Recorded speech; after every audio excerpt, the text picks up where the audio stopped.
Dun dun dun dun dun.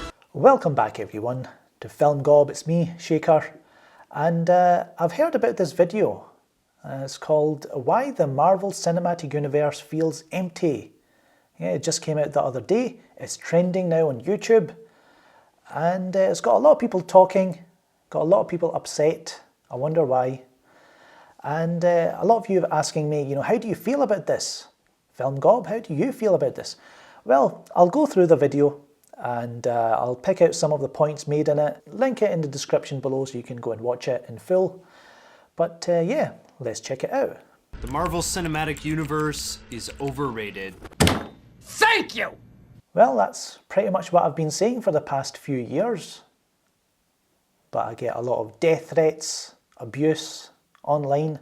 Some people call me a DC fanboy, others call me, you're just being controversial for the sake of it, you just want to be against the popular opinion.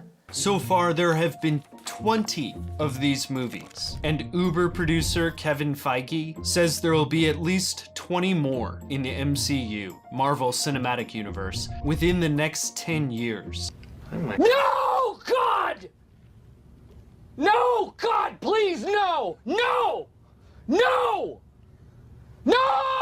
Now, I thought they would probably make up these movies with Captain Marvel trilogies and Black Panther trilogies, but they're getting the X-Men soon, so who knows what they're going to do with that. When we asked Fox's audience for things they think are overrated, Marvel and DC's movies came up again and again. At first I was thinking, who would say DC movies are overrated? But then I did think, well, Wonder Woman, even though I like Wonder Woman, the movie, it does feel a bit overrated, especially, the critics' response to it. I guess a lot of them had their agenda politically. When Abbott and Costello met Frankenstein, it joined the Dracula, Frankenstein, and Wolfman movie franchises with a goofy comedy. It was basically Universal Studios' Avengers Infinity War. And it's not just, the Universal who have done their Monsters universe in the past, way before Marvel ever did anything. Toho, who did, Godzilla. They've built a franchise, a cinematic universe around the Godzilla character with all the other creatures. That happened a long time ago, way back in 1954 all the way to 1975. We've seen crossovers before, like Alien vs Predator, Freddy vs Jason. And if you want to talk about comic book movies, you do realise that Supergirl was set in the same universe as the Christopher Reeve Superman films. Crossovers require a bunch of artistic compromises. No one wants Cheers and I Love Lucy to be a connected universe. It's because a bunch of business decisions connected them. When he talks about artistic compromises, you saw it in Avengers Infinity War. You saw how some characters were kind of lesser powered, compared to their previous outings in their other movies, all because they wanted to, make Thanos big and powerful, and they had to kind of depower certain heroes. The problem at Marvel was that we suddenly became a business with a bunch of books that Stan, don't think ever in his heart, expected to last more than a couple of years. And I feel with Marvel Studios, they are now becoming a business with just a lot of movies that they have to churn out every year, 3 movies a year.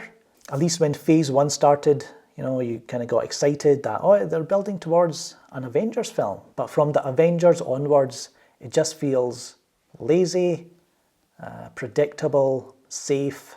As long as they get their targets, they hit their targets money-wise, box office-wise, that's all that matters.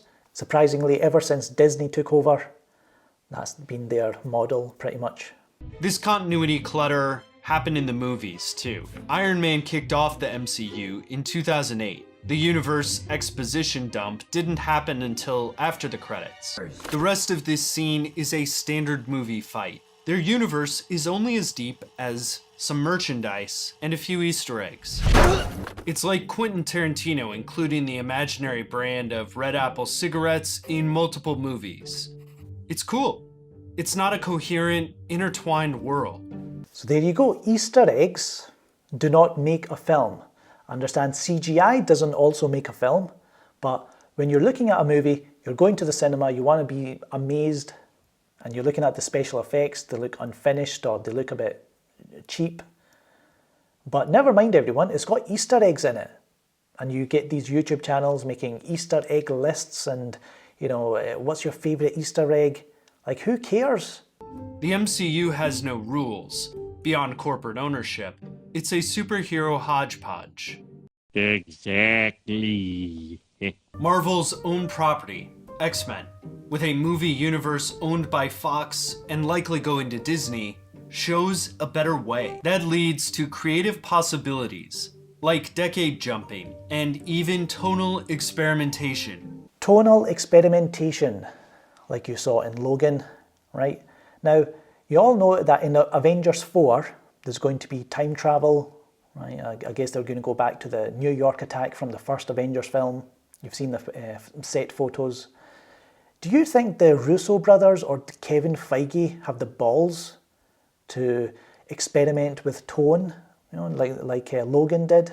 When Marvel experiments, like with Jessica Jones, the big tie-in to the MCU is merch.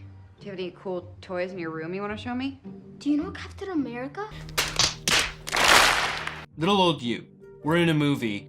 Which universe would change you? In X-Men, you'd have to decide where you fell in a decades-long battle. Do you side with mutants or humans? Most X-Men movies that I've watched, as soon as I leave the cinema, I'm usually thinking about it, especially that first X-Men film.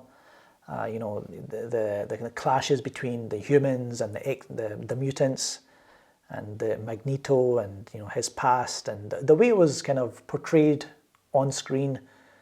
It was so well done, and it keeps you thinking after the movie's ended. In the MCU, you'd be like this kid in Agents of S.H.I.E.L.D. Your big decision would be to buy some merch. I'm okay. And you forget about MCU movies after you've left the cinema. That's the way I felt about, you know, Civil War. I took a break. Then I went and watched Black Panther.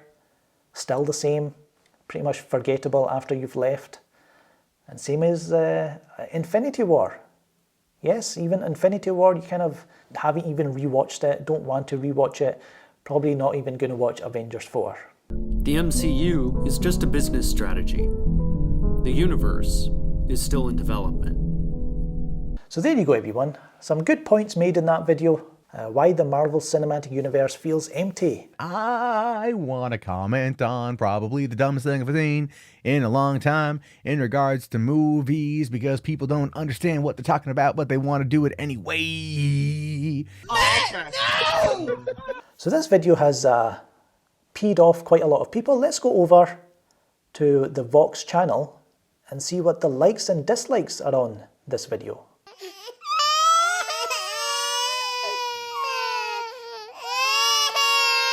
Not surprised at all. Do you feel that Marvel Studios now has the same problem as the comics did? Are they just a business with a bunch of movies that they have to put out every year?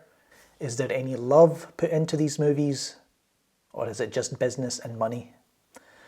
Let me know in the comments below. Click that like button, share, and of course subscribe if you haven't already. I'm Shaker, and I'll catch you next time.